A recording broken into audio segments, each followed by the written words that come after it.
العالمین کا ہم سب پر فضل و کرم ہے کہ اس نے ہمیں اپنا بندہ اور نبی پاک صلی اللہ علیہ وسلم کا امتی بنایا۔ اللہ تبارک و تعالیٰ کے تو ہم پر بڑے احسانات ہیں، مگر حقیقت یہ ہے کہ بندہ بڑا غافل ہے۔ اس کی کرم نوازیوں کی کوئی انتہا نہیں،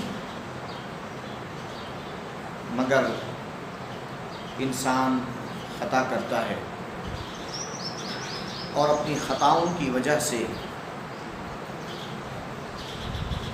اپنی زندگی کو اجیرن بنا لیتا ہے۔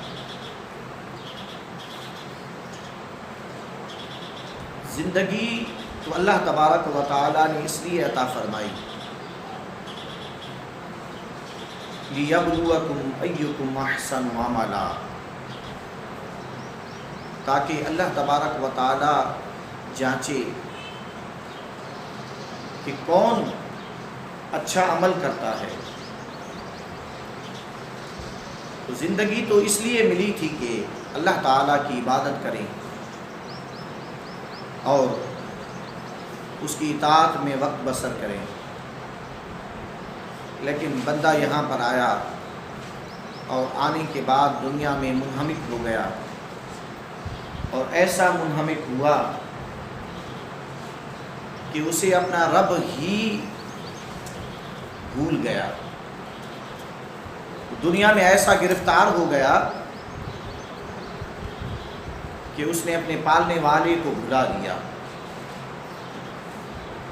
یا ایھا الانسان ما غرک بربک الکریم الذی خلقک فسواک فعدلک۔ اے انسان، تجھے اپنے کریم رب سے کس چیز نے دور کر دیا ہے؟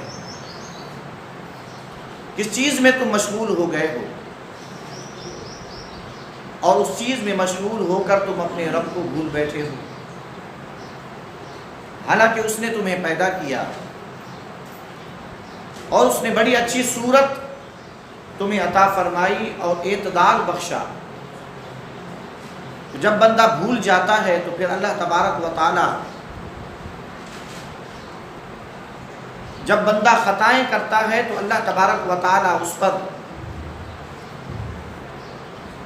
وباؤں کو نازل فرماتا ہے، مصیبتوں کو نازل فرماتا ہے۔